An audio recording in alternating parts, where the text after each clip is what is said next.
Bonjour et bienvenue sur Viens et suis-moi, écoute et prête l'oreille. Je m'appelle Vaya Pliard et ma plus grande aspiration est de rapprocher chacun de Jésus-Christ grâce à l'étude quotidienne des Écritures.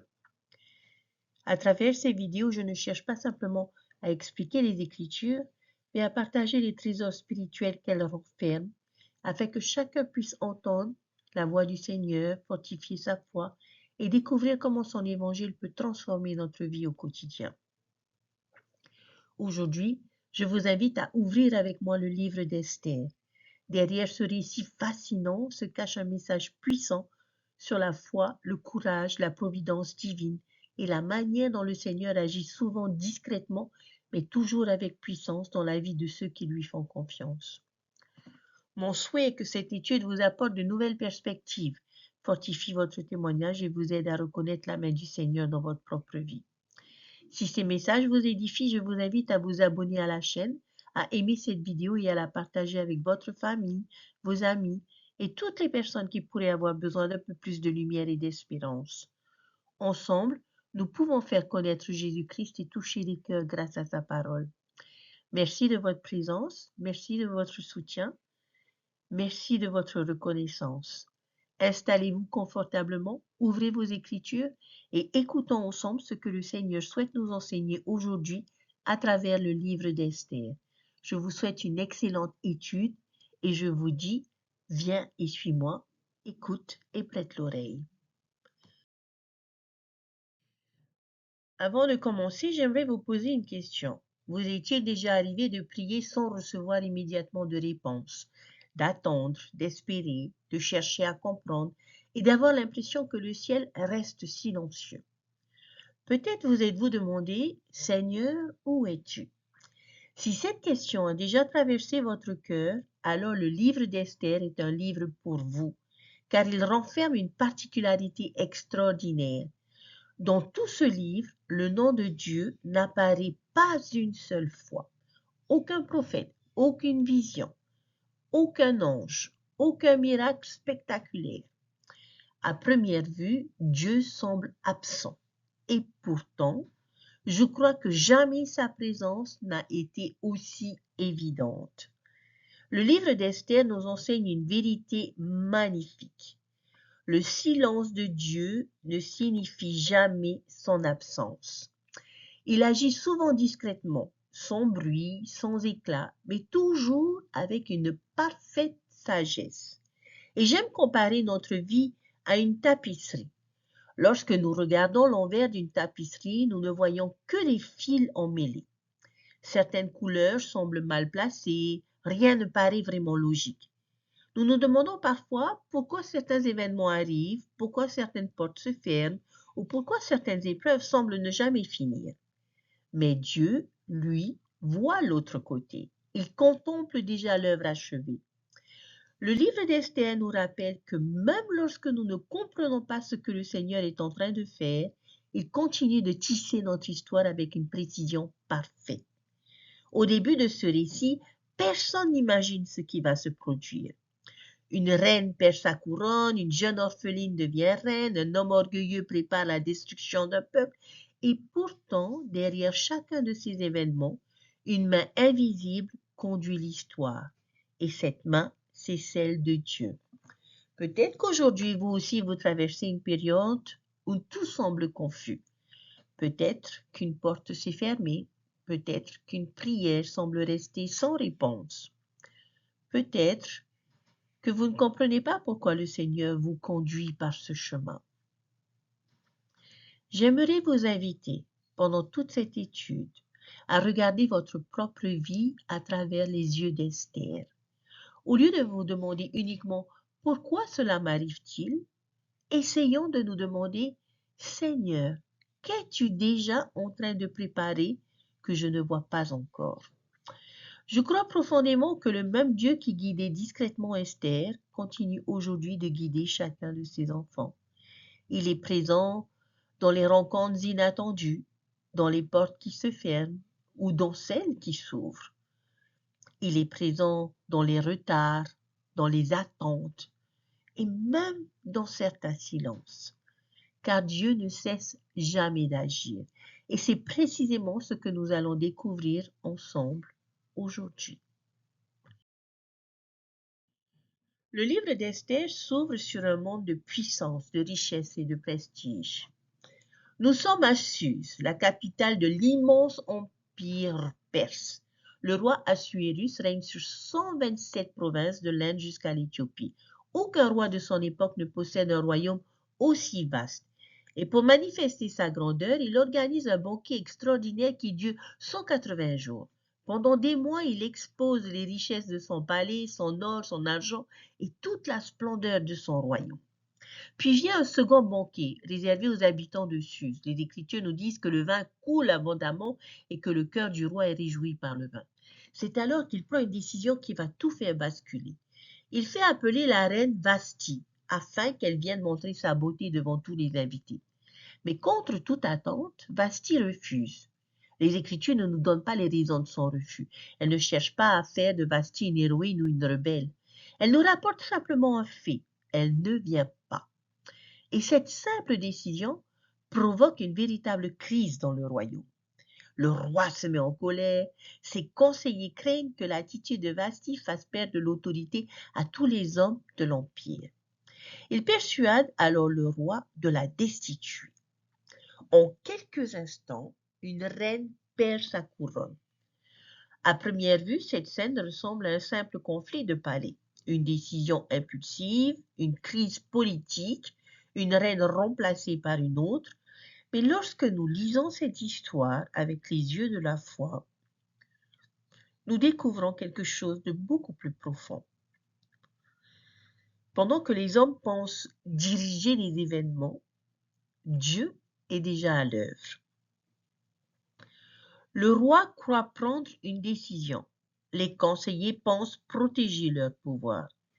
Mais le Seigneur prépare discrètement la venue d'une jeune orpheline que personne ne connaît encore. Esther. Et c'est l'un des grands enseignements de ce livre. Très souvent, Dieu agit avant même que nous comprenions pourquoi. Combien de fois cela arrive-t-il dans notre propre vie? Une porte se ferme, un projet échoue, une rencontre qui n'aboutit pas. Nous sommes déçus et parfois même découragés parce que nous ne voyons que ce que nous avons perdu. Pourtant, avec le recul, nous découvrons souvent que cette porte fermée protégeait une bénédiction plus grande que nous ne pouvions pas encore imaginer. Je suis certain que chacun de nous pourrait raconter une expérience semblable. Sur le moment, nous avons demandé au Seigneur, peut-être, pourquoi? Et des années plus tard, nous finissons toujours par comprendre et nous lui disons merci. Le livre d'Esther nous apprend à faire confiance à Dieu, même lorsque nous ne comprenons pas encore son plan. Car ce qui nous paraît être une fin n'est parfois que le commencement d'une œuvre beaucoup plus grande. J'aime penser que pendant que Vasti quittait silencieusement le palais, une jeune fille juive poursuivait sa vie sans se douter que le Seigneur préparait déjà son avenir. Personne ne prononce encore son nom, personne ne la remarque, mais le ciel, lui, la connaît déjà. Et cela, personnellement, me remplit de beaucoup d'espérance parce que peut-être qu'aujourd'hui, vous avez aussi l'impression de vivre une période ordinaire. Peut-être pensez-vous que votre vie est sans importance. Pourtant, Dieu connaît votre nom. Il connaît votre cœur. Il connaît vos épreuves. Et il prépare peut-être déjà quelque chose que vous ne pouvez pas encore voir. Alors, chers frères et sœurs, n'oublions jamais cette vérité. Lorsque Dieu semble silencieux, il est souvent en train de préparer notre prochain chapitre. Après le départ de Vasti, le palais semble retrouver son calme. Une couronne est désormais sans reine. Les conseillers du roi parcourent alors tout l'empire à la recherche de jeunes femmes qui pourraient prendre sa place. À première vue, il ne s'agit que d'une décision politique, mais nous savons déjà quelque chose que les personnages ignorent encore. Dieu est en train d'écrire la suite de l'histoire. Et c'est maintenant qu'apparaît une jeune fille dont personne ne connaît encore le nom. Elle s'appelle Hadassa. Les Écritures nous apprennent très peu de choses sur cette jeune fille. Pourtant, chacune d'elles est importante. Hadassa est juive. Elle vit loin de Jérusalem et surtout, elle est orpheline. Arrêtons-nous un instant sur ce mot, orpheline. En un seul mot, les Écritures nous laissent imaginer toute une enfance. Une petite fille qui a connu le deuil, une jeune fille qui a grandi sans son père et sans sa mère. Des questions restées sans réponse, des blessures que personne ne pouvait effacer. Pardon. Peut-être s'est-elle déjà demandé pourquoi sa vie avait commencé ainsi. Mais il y a une chose que Dieu ne permettra jamais, c'est qu'elle reste seule. Alors il place sur son chemin un homme juste, Mardochée. Les Écritures disent qu'il l'éleva comme sa propre fille, et j'aime profondément ce détail parce qu'il nous rappelle une vérité magnifique. Dieu ne retire pas toujours immédiatement nos épreuves, mais il place souvent sur notre route des personnes qui deviennent des instruments de son amour. Un parent, un ami, un dirigeant peut-être, un instructeur ou quelqu'un qui nous aide à continuer lorsque nous n'en avons plus la force. Je suis certaine que si nous prenions quelques instants pour y réfléchir, chacun de nous pourrait mettre un nom sur son propre Mardochée. Une personne qui nous a relevés, une personne qui a cru en nous, qui nous a encouragés et qui nous a rapprochés du Seigneur. Et peut-être que le Seigneur nous pose aujourd'hui une autre question. Pour qui suis-je appelé à devenir un Mardochée? Oui, chers frères et sœurs, parce que nous aussi, nous sommes tous invités un jour ou l'autre à soutenir quelqu'un comme Mardochée a soutenu Esther. Le récit prend une tournure inattendue. Hadassa est choisie parmi toutes les jeunes femmes du royaume pour être conduite au palais. Imaginez ce qu'elle peut ressentir. Elle quitte tout ce qu'elle connaît, son foyer, son peuple, celui qui l'a élevée, et elle ignore complètement pourquoi cela lui arrive. Elle ne sait pas encore qu'un jour, la vie de tout un peuple dépendra de son courage. Et c'est peut-être ici que son histoire rejoint la nôtre, chers frères et sœurs. Parce que combien de fois le Seigneur nous conduit-il sur un chemin dont nous ne comprenons pas le sens? Nous changeons de travail, nous rencontrons une personne ou bien nous déménageons et nous traversons une épreuve. Sur le moment, rien ne semble logique, mais Dieu voit déjà ce que nous ne pouvons pas encore voir. Pendant toute une année, Esther est préparée avant de rencontrer le roi. Une année entière. Et je trouve cela remarquable parce que Dieu prépare souvent ses serviteurs bien avant de leur confier leur mission. Joseph a été préparé avant de gouverner l'Égypte. Moïse a été préparé dans le désert avant de conduire Israël. David a gardé les brebis avant de devenir roi. Et Esther est préparée avant de sauver son peuple. Il en est souvent ainsi dans notre vie. Nous aimerions connaître immédiatement le plan du Seigneur, mais lui nous invite d'abord à nous préparer. Il nous invite à grandir, à apprendre, à lui faire confiance. Peut-être, chers frères et sœurs, traversez-vous aujourd'hui une période qui ressemble à une attente. Vous avez l'impression que rien d'extraordinaire ne se passe. Pourtant, cette saison est peut-être la plus importante de toutes, car Dieu prépare rarement ses serviteurs dans le tumulte. Il les prépare dans le secret. Puis vient un détail qui me touche énormément. Lorsque vient le moment de se présenter devant le roi, Esther ne cherche pas à impressionner. Elle écoute les conseils d'Hégaï. Elle reste humble. Et les Écritures disent qu'elle trouvait grâce aux yeux de tous ceux qui la voyaient. Remarquez que les Écritures ne disent pas seulement qu'elle était belle, mais elles parlent de grâce. La beauté attire un regard, mais la grâce touche un cœur. Et cette grâce ne venait pas uniquement de son apparence, elle venait de ce qu'elle était devenue intérieurement. Et je crois que c'est encore vrai aujourd'hui. Le monde nous encourage à travailler notre image, mais le Seigneur, lui, travaille notre cœur, car c'est toujours un cœur transformé qui change ensuite le monde. Finalement, le roi choisit Esther, une jeune orpheline, reçoit la couronne du plus grand empire de son époque. Beaucoup auraient parlé de chance. La foi y voit la providence de Dieu. Et à cet instant, Esther pense peut-être que sa vie vient enfin de changer. En réalité, sa mission ne fait que commencer. Et c'est souvent ainsi que Dieu agit. Nous croyons être arrivés au but, alors que le Seigneur est simplement en train de nous placer exactement là où il pourrait nous utiliser. Sans le savoir, Esther vient d'être préparée pour un temps comme celui-ci. Alors qu'Esther découvre peu à peu sa nouvelle vie de reine, un autre personnage entre dans l'histoire et il s'appelle Haman.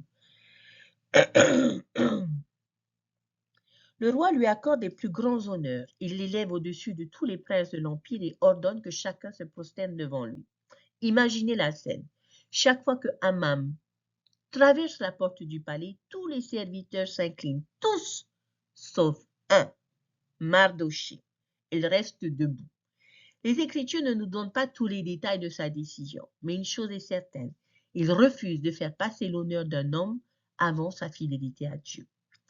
Mardochée ne cherche pas le conflit, il ne fait pas de discours, il reste simplement fidèle à sa conscience et cela suffit à déclencher la colère d'Haman. Et c'est ici que j'aimerais vous proposer une petite expérience.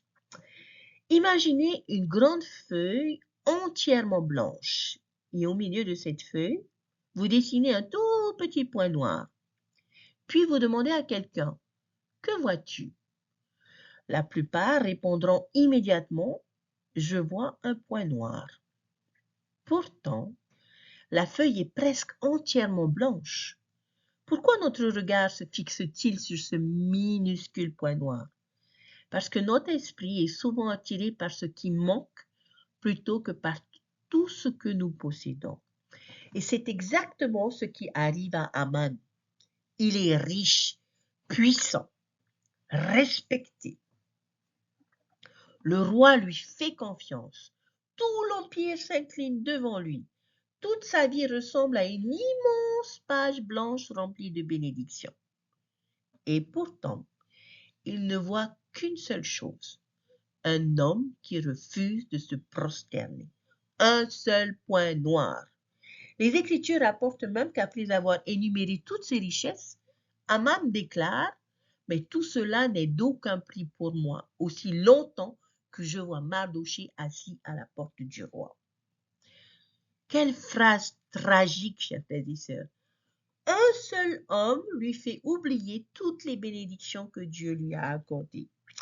Et je me suis demandé, cela ne nous arrive-t-il pas parfois, lorsque quelqu'un nous critique et nous oublions tous les encouragements reçus, lorsque nous vivons un échec et que nous ne voyons plus toutes les réussites que le Seigneur nous a déjà accordées, ou une prière qui tarde et nous oublions toutes celles auxquelles le Seigneur a déjà répondu. Ce peut être une personne qui nous blesse et cette blessure finit par occuper toute la place dans notre cœur. Le point noir devient plus grand que la page. Et voilà le danger de l'orgueil. Mais aussi celui du découragement. Tous les deux nous empêchent de voir les bénédictions du Seigneur. La gratitude, au contraire, remet chaque chose à sa juste place. Elle ne fait pas disparaître le point noir, mais elle nous rappelle simplement qu'il n'est pas toute la page. Peut-être qu'aujourd'hui, chacun de nous porte un point noir.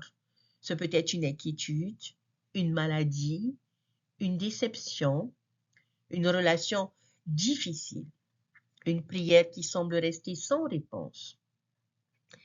Chers frères et sœurs, ces épreuves sont bien réelles. Mais le Seigneur ne nous demande pas de faire semblant qu'elles n'existent pas. Il nous invite à regarder aussi tout le reste, toutes les preuves de son amour, toutes les personnes qu'il a placées sur notre chemin, toutes les fois où il nous a déjà soutenus, toutes les bénédictions que nous oublions parfois parce que notre regard reste fixé sur une seule difficulté.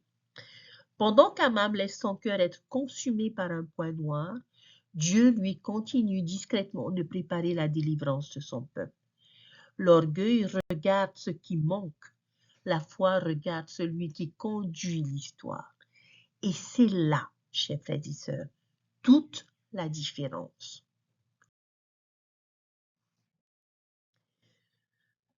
Le décret est maintenant scellé. Dans tout l'empire perse, un message est envoyé. À une date précise, tous les Juifs devront être exterminés. La peur envahit le peuple, les familles pleurent, l'incompréhension est immense. Au milieu de cette détresse, Mardochée déchire ses vêtements, se couvre d'un sac de cendres, puis traverse la ville en poussant de grands cris. Le deuil de tout un peuple commence. Mais derrière les murs du palais, Esther ne sait encore rien. Elle est reine, elle vit entourée de sécurité. Et pourtant, à quelques rues seulement, son peuple est condamné. Lorsque Mardochée lui fait parvenir une copie du décret, tout change. Pour la première fois, Esther comprend pourquoi Dieu l'a conduite jusque-là. Mardochée lui demande alors une chose presque impossible, aller trouver le roi. Mais il existe un problème. Selon la loi perse, toute personne qui se présente devant le roi sans y avoir été invitée risque la mort, même la reine. Esther répond avec sincérité, elle n'essaye pas de cacher sa peur et elle explique qu'elle n'a pas été appelée auprès du roi depuis 30 jours. Autrement dit, elle ignore comment il réagira. Sa peur devient alors réelle et cela me rassure, chers frères et sœurs, parce que nous imaginons parfois que les héros des Écritures n'ont jamais eu peur. Eh bien, ce n'est pas vrai. Le courage n'est pas l'absence de peur. Le courage, c'est choisir d'avancer malgré la peur. Alors Mardochée lui adresse des paroles qui traverseront les siècles, des paroles qui ne concernent pas seulement Esther, mais des paroles qui nous sont aussi adressées aujourd'hui.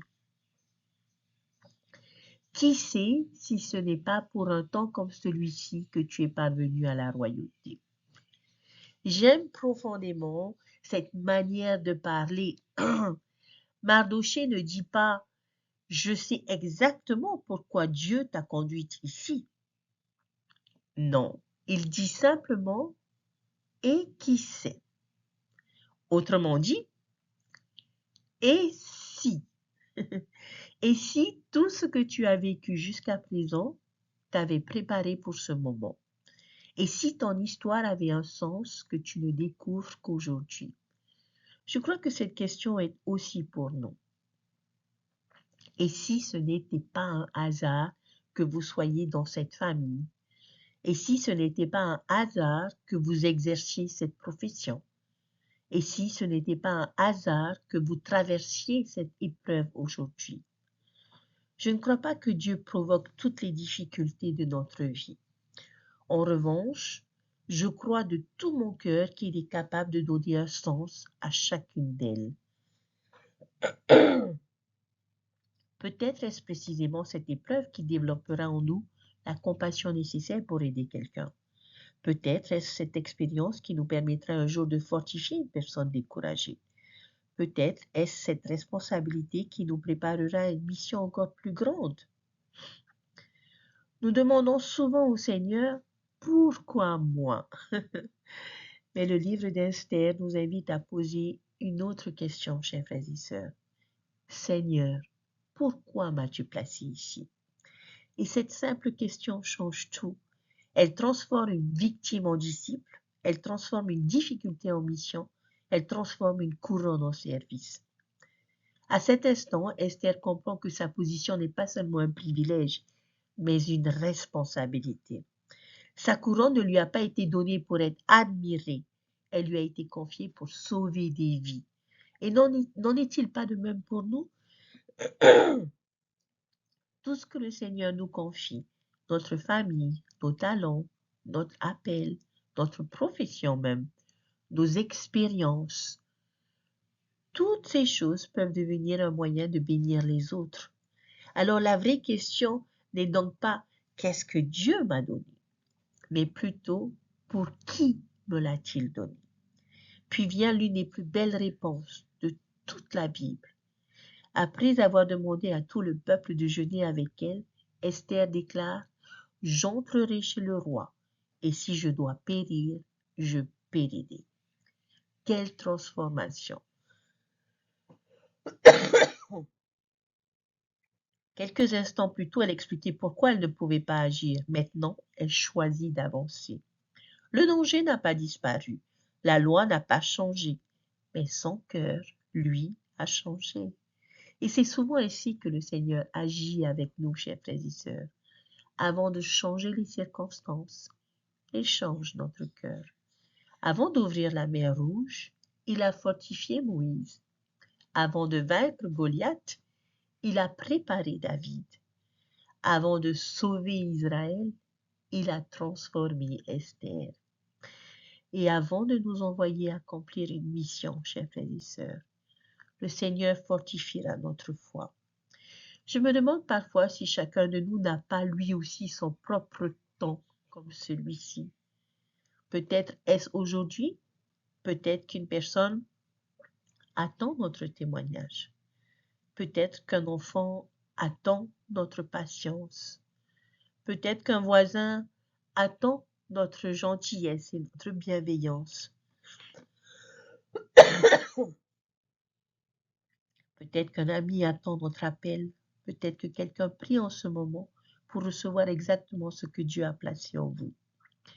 Ne sous-estimons jamais l'endroit où le Seigneur nous a placés. Il connaît notre histoire, il connaît notre cœur. Et si nous lui faisons confiance, il saura aussi nous montrer pourquoi nous sommes ici. Peut-être pour un temps comme celui-ci.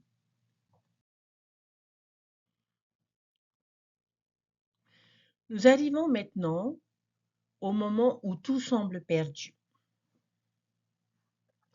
Le décret contre les Juifs est toujours en vigueur. Aman prépare déjà la potence sur laquelle il veut faire mourir Mardoché. Esther a risqué sa vie en se présentant devant le roi, mais rien n'est encore résolu. À vue humaine, le mal paraît avoir gagné. Et pourtant, pendant que les hommes dorment, Dieu continue d'agir. Il n'envoie pas un ange. Il ne fait pas trembler le palais. Il accomplit son œuvre d'une manière presque imperceptible. Le roi ne parvient tout simplement pas à dormir. Il perd le sommeil. Une simple nuit d'insomnie. Un détail en apparence insignifiant. Mais entre les mains de Dieu, ce détail devient le tournant de toute l'histoire. Pour passer le temps, le roi demande qu'on lui apporte les chroniques de son règne. En les lisant, il découvre qu'un homme lui a autrefois sauvé la vie, Mardoché. Et il pose cette question: quelle récompense lui a été accordée? La réponse est surprenante. On lui dit aucune récompense. Pendant des années, Mardoché est resté fidèle sans être reconnu. Il avait fait le bien, puis était retourné à sa place sans recevoir le moindre honneur.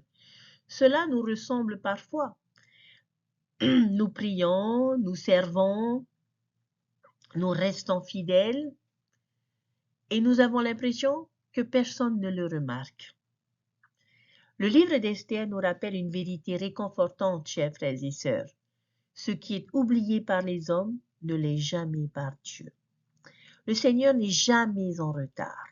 Il agit simplement au moment parfait. Au même instant, Aman arrive au palais. Il vient demander au roi l'autorisation de faire mourir Mardoché. Mais avant même qu'il n'ait le temps de parler, le roi lui demande et lui pose cette simple question: Que faut-il faire pour un homme que le roi veut honorer? Aveuglé par son orgueil, Aman est persuadé que le roi parle de lui. Il imagine les plus grands honneurs possibles. Le vêtement royal, le cheval du roi, une procession dans toute la ville. Puis le roi prononce des paroles qu'Aman n'aurait jamais imaginé entendre. Il lui dit, fais ainsi à Mardochée. Oh, quel retournement! L'homme venu demander la mort de Mardochée est désormais chargé de proclamer son honneur devant toute la ville.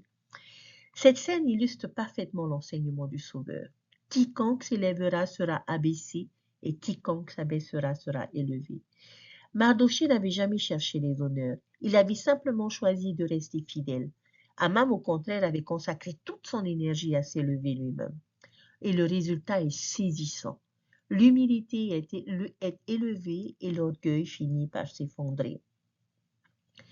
Puis le second banquet commence. Cette fois, Esther révèle enfin son identité et dénonce Aman contre l'ennemi de son peuple.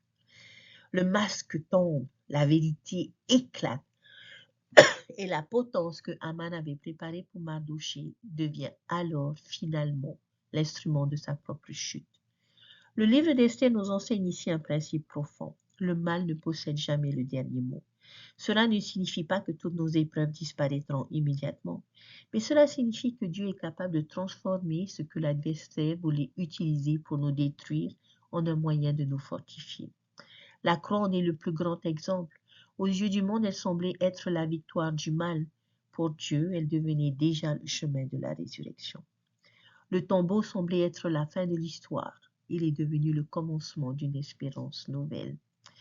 C'est pourquoi le livre d'Esther nous invite à ne jamais juger notre vie au milieu du récit. Peut-être traversez-vous aujourd'hui un chapitre d'attente, un chapitre d'injustice, un chapitre de silence.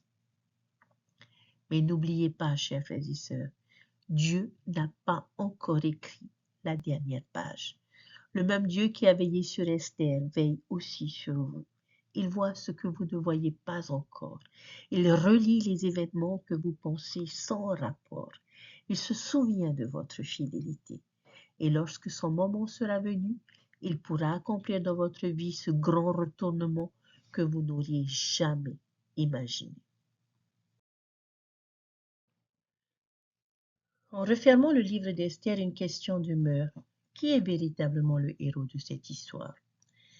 Esther a été courageuse, Mardochée a été fidèle, le peuple a jeûné avec foi.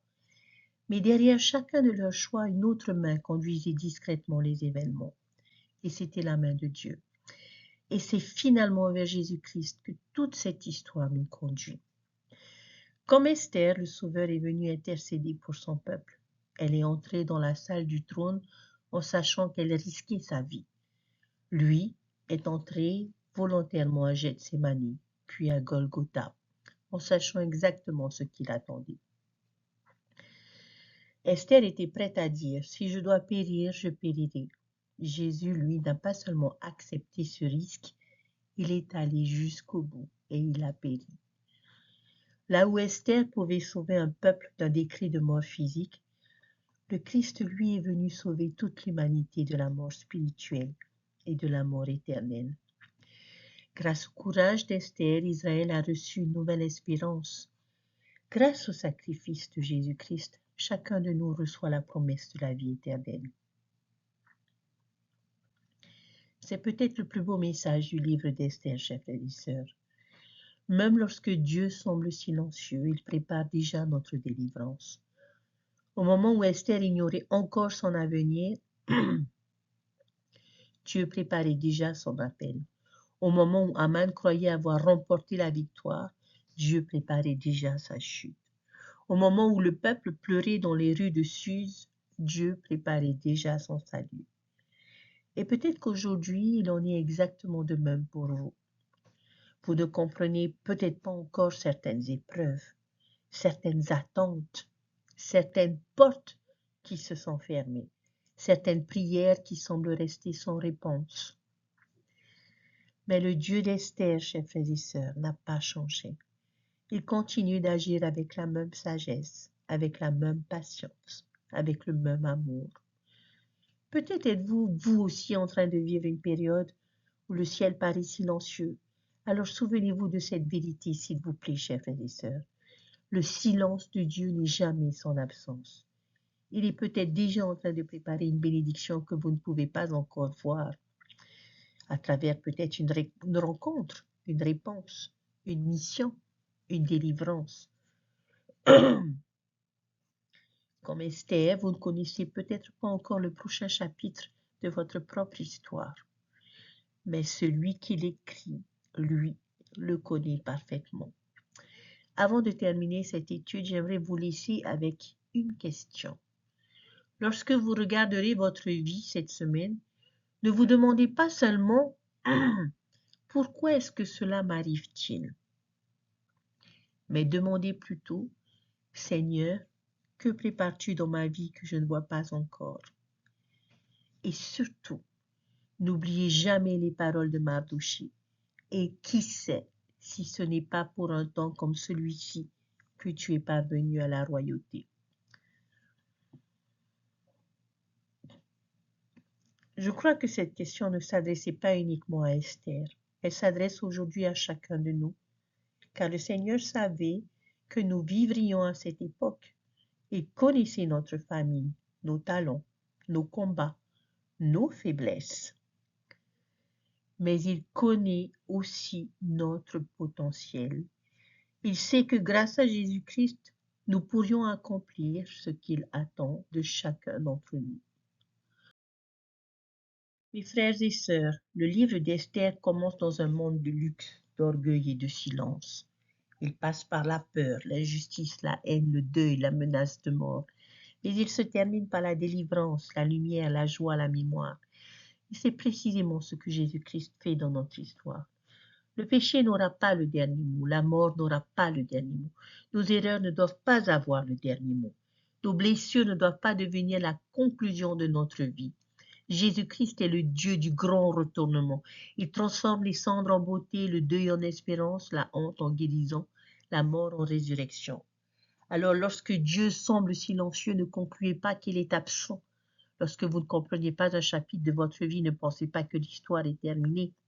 Lorsque vous vous sentez caché comme Hadassa, souvenez-vous que Dieu connaît votre nom. Lorsque vous vous sentez seul comme Mardochée, souvenez-vous que votre fidélité est enregistrée dans les cieux. Lorsque vous avez peur comme Esther, souvenez-vous que le courage ne consiste pas à ne rien ressentir, mais à avancer avec Dieu. Et lorsque le mal semble gagner, souvenez-vous du tombeau vide. J'aimerais terminer en vous partageant personnellement ce que cette histoire m'a enseigné. Il m'est arrivé dans ma propre vie de traverser des périodes où je ne comprenais pas ce que le Seigneur faisait. Des moments où certaines portes se fermaient. Des moments où des projets semblaient s'effondrer. Des moments où je priais sans voir immédiatement de réponse. Et dans ces périodes, il était facile de penser que Dieu était silencieux. Mais avec le recul, j'ai souvent reconnu sa signature et j'ai compris qu'il avait préparé une rencontre avant même que je sache que j'en aurais besoin. Qu'il avait modifié un chemin pour me protéger, qu'il avait utilisé une difficulté pour m'enseigner quelque chose que je n'aurais jamais appris autrement, qu'il avait placé des Mardochées dans ma vie pour me relever, me conseiller et me rappeler qui j'étais. Je ne peux pas dire que j'ai toujours compris sur le moment, mais je peux témoigner que le Seigneur ne m'a jamais abandonné. Même lorsque je ne voyais pas sa main, elle était là. Même lorsque je pensais perdre quelque chose, il préparait parfois une nouvelle étape. Même lorsque je me sentais faible, Jésus-Christ était en train de m'apprendre à m'appuyer davantage sur lui. Je témoigne que Jésus-Christ vit. Je témoigne qu'il est notre médiateur, notre défenseur et notre rédempteur. Il connaît les décrets qui pèsent sur nous. Il connaît les peurs que nous cachons derrière les murs de notre palais. Il connaît les combats que personne d'autre ne voit. Et il est capable de transformer notre histoire. Je ne sais pas quel chapitre vous vivez aujourd'hui. Peut-être êtes-vous encore dans le deuil. Peut-être êtes-vous devant la porte du palais. Peut-être dans une nuit d'attente. Mais je sais ceci. Le Sauveur n'a pas fini d'écrire votre histoire. Faites-lui confiance, cherchez ses signatures, restez fidèle, et lorsque votre propre temps comme celui-ci arrivera, avancez avec foi. car grâce à Jésus-Christ, même ce qui semble être la fin peut devenir le commencement d'une délivrance. C'est mon témoignage et ma leçon au nom de Jésus-Christ. Amen. Je vous remercie d'avoir partagé ce moment avec moi. Si cette étude vous a touché, je vous invite à vous abonner à la chaîne, bien suivre, écouter prête l'oreille, à partager cette vidéo autour de vous et à laisser un commentaire pour nous dire quel enseignement du livre d'Esther vous a le plus marqué. Je vous retrouve très bientôt pour une nouvelle étude des Écritures. D'ici là, que le Seigneur vous bénisse et vous aide à reconnaître sa main, même dans les moments où elle semble invisible. Je vous aime, mes chers frères et sœurs, et je vous dis à bientôt. Bye!